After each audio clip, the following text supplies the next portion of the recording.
for one of the great owners, and as I said, one of the great people in the game, Arthur Blank, the owner of the Atlanta Falcons. Mr. Blank, Tiki and Tierney, how you doing today, sir? Welcome back to our show. Well, thank you very much. I appreciate the kind words, and I appreciate having an opportunity to chat with you. Yeah, awesome. Arthur, it's great that you came on. I think you can give us some insight on really this season. It was so odd, both from an execution standpoint and obviously financial as well. Yeah. I think the NFL did a fantastic job of just getting the whole season completed without too many disruptions. From your perspective, your seat on some of these committees, like how challenging was it? I mean, we saw it move smoothly, but I know it wasn't smooth behind the scenes.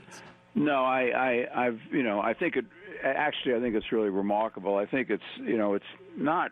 It's not as difficult to come up with all the rules of engagement, the rules of the road, the protocols, et cetera. I think between Dr. Sills and the whole medical staff, the league staff, all the local medical advisors we had and scientists, et cetera. So we kind of understood. I think the league understood what we had to do, but I think the execution of it has been extraordinary. And I would start out by saying our players and coaches particularly, and staff, but players and coaches particularly have done, I think, extraordinary work this year. Under these circumstances, to be able to, prepare for a season, perform, play 256 games, not have any delays. We never used the extra week that we had built in. In fact, we were able to get in all our playoff games, and we ended up with the Super Bowl now with two great teams, and playing it on time, I think, is really remarkable. So, you don't want to do this throughout your life, but I give the league and the teams and the players tremendous credit for being able to, to adapt to the circumstances that we've been operating under, and look forward to a year of transition, a year that'll be easier in 2021. It's pretty apparent now that it's not going to be like a light switch. It's not going to be like 2020 was really bad and 2021 will be normal. Mm-hmm. It'll be some version of normal, I think, in 2021. But I think we're moving in the right direction. We are, and we're going to keep easing into that direction, and we're going to keep wearing our masks, and we're going to keep getting the vaccinations. Before you know it, this will be eradicated, and we'll get back to being able to, enjoy people's company, which is what we miss. It's the human condition. But I got to tell you, Arthur, we take it for granted, and I'm talking about social media. But social media's role during the pandemic, connecting football fans to their teams, it's not referenced in that much in terms of being that much of an asset specific to what I just said. But I think the role of the social media, it provided great connectivity. It really did. Well, I think it does. I think, and I think a lot of the teams, I think, have, developed that art of being able to communicate using the Internet effectively. With their fans and with folks across the country, et cetera.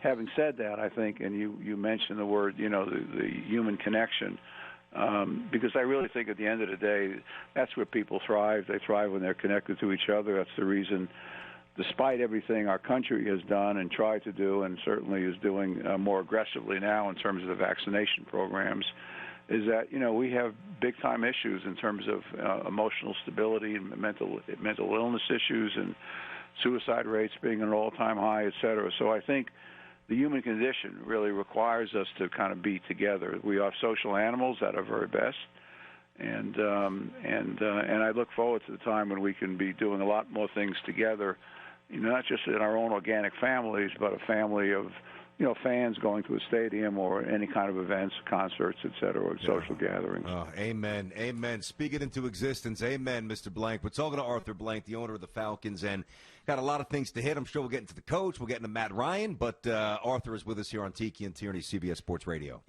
Arthur, did you know Fred Smith before you met or hired his son, Arthur Smith? Obviously, Fred. I've never met his father either. I knew who his father was. Yeah, of course. But I've never met his father. I'm looking forward to meeting his dad, obviously. Yeah, of course. Obviously, FedEx is it helps us do the world, basically. Yeah, it does. But tell us about Arthur Smith. I think his rise it's exceptionally fast. It's not unpredictable given the success, his family pedigree. But tell us a little bit about him, because I don't think a lot of people know who he is and where he's from and what his journey was like and why you guys ultimately decided to hire him. It's really very interesting because they have a fairly large family, and I think he's one of the children that are not involved with the business, and I think it's a credit to his parents.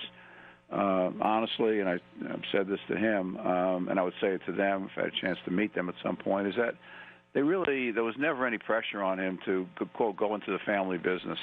They really wanted him to do what we should all want for our children, for them to pursue, what will make them happy in life, what will give them a sense of purpose in life, et cetera. And Arthur played ball in college and high school, then on in college, and felt that was what his calling was. And so he got total support from his parents and his family, and he started at the very bottom. It's amazing how many notes I've gotten, including one from Coach Gibbs, who worked with him in Washington. He said, I still remember this guy.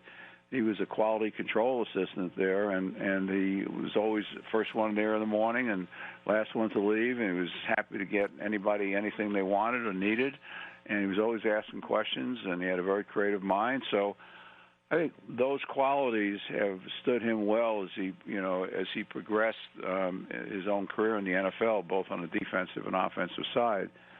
And the other thing, which I think is unique with him, and you both would appreciate this, and I'm sure a lot of the listeners would, is that the fact that they went through four head coach changes in Tennessee while he was there, and that he was the only one that was retained through each one of those transitions is that's probably an NFL record by itself.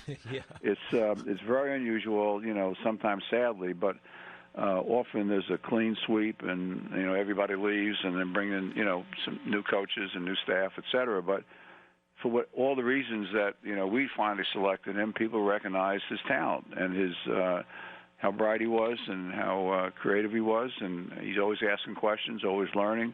He's a good leader, strong leader, and so he's sustained himself, and I think. If you look at their success on the offensive side of the ball in the last number of years, it's been extraordinary.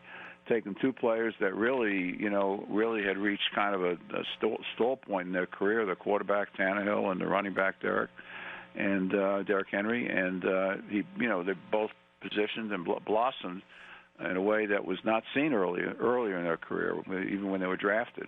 For sure. So I think he's that kind of leader, and we love his background. We love his humility. We love his ability to think creatively. And one of the questions I had for him when we went through the interview process is that we don't have Derrick Henry here. There's only one that's probably built like him, maybe in the world, but there's only one like Derrick Henry. And he assured me, and he talked us through at length with through the interview process that he's going to look at our talent, and our system's going to be designed around the players that we have and the talent that we have. And while he may move in a certain direction, I think our running offense certainly was lacking the last couple of years, and we all understand that needs to be improved, dramatically. But it's a combination of the offensive line and who's carrying the ball as well. So, we were very impressed with him from the outset, and obviously so a lot of other teams. He was on every team's list to be interviewed. He interviewed a number of teams, didn't interview all of them, but he was interviewed a number of them. So we felt fortunate that he selected the Falcons. So all these years ago, you selected Matt Ryan. You just select Arthur Smith. Now you select, or back then you selected Matt Ryan. Back in, I guess that would have been the 2008 draft, third overall out of BC. Right. And takes you to a Super Bowl. Wins an MVP, rips apart the record book. Great in the community. I think he's a Hall of Famer. Not everybody agrees, but I believe that, and I've said that on the air for years. Arthur, the movement in the NFL right now, the quarter, whether it's Watson wanting out, I'll say reportedly so I don't put you in a rough spot, reportedly.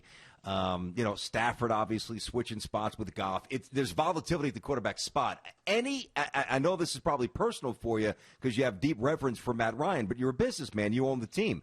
Are you at a point as the owner where you would at least be somewhat receptive to a conversation if somebody called you and said, what would it take to trade us Matt Ryan? Well, I would say this. Number one, I think if they called me, I would thank them for the phone call and thank them for the time of day and refer them to our general manager and head coach, because I don't think that's a conversation an owner should be having. In my opinion, it doesn't mean eventually I wouldn't chime into it, but I don't think it's a conversation that I should be having. There should be others that are responsible for that. Matt has had an incredible career for us with us for 2008, 13 years, and I think much like you do, I think he has an opportunity to become a Hall of Fame quarterback. There's only one of the quarterback in the NFL who's had 10 years succeeding each other, over 4,000 yards passing per year, and that's Drew Brees. And Drew is clearly a first-round Hall of Famer. So, I don't, but Matt is going to be 36 in May. He's in great shape, probably the best shape he's ever been in. He's playing at a very high level.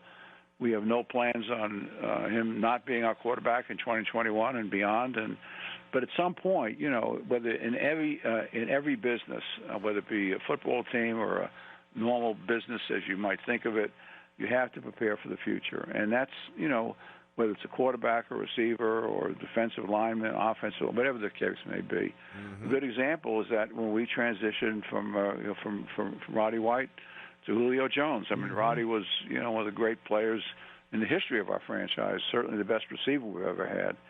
And we made a smooth transition to Julio, and at some point, Cal Ridley is playing at a very high level right behind Julio, and at some point Julio will decide it's probably not, I don't want to continue doing this for the rest of my life, and so we'll make a transition there. But, with proper coach management and general manager management, you want to have a succession plan, a healthy one, where you don't, you continue to fly at a steady, strong level, that your team is competitive, that you're an important team every year throughout the year, and certainly playing in games in December and January. And that requires forward thinking. That requires looking at transitions that should be made in a healthy way. Mm-hmm. And we'll be doing that with all of our players. That's normal. Listen, I think that's a very logical way to look at it, and I'll take it a step further. If I own the Falcons, right, if I'm number one, I'd be thrilled because I got enough money to last 9,000 generations. So if I'm you, I'm feeling pretty damn good. And by the way, I got some sweet suits if I'm Arthur Blank. I'm looking good too.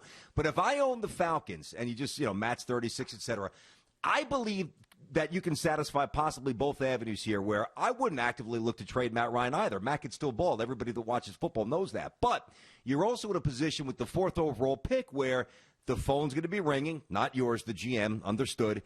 People want to trade into that slot because there's a lot of quarterbacks coming out. You can stay there and trade out, but you can also address the quarterback spot in the draft while still holding on to Matt and maybe giving it 1 or 2 more years with Matt.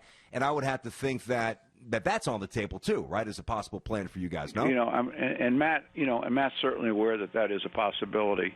I think that if you look at what they've done in Green Bay historically, even in the Love situation, but going back to Brett Favre and the transition to Aaron Rodgers. I mean, Aaron sat on the bench for a number of years, learned from obviously one of the great quarterbacks in the history of the game, and then he was able to move forward. Take the young player who's Kansas City quarterback, Mahomes. Mm-hmm. Mahomes played behind Alex Smith for a year, and I think that was important to him. He learned how to play the game at a higher level. He came out of a different kind of system in college where there was a lot of just a lot of points scored and not sometimes a little discipline that's required in the NFL, particularly as a quarterback. And you learned a lot of that. So I think, again, you want to make a healthy transition. It's exactly what you do in a business environment. It's exactly what I've done in all of our businesses for many, many years, and what you have to do with the football team as well. Thanks for watching. Make sure you like and subscribe, and don't forget to hit that bell to be notified when we drop fresh content.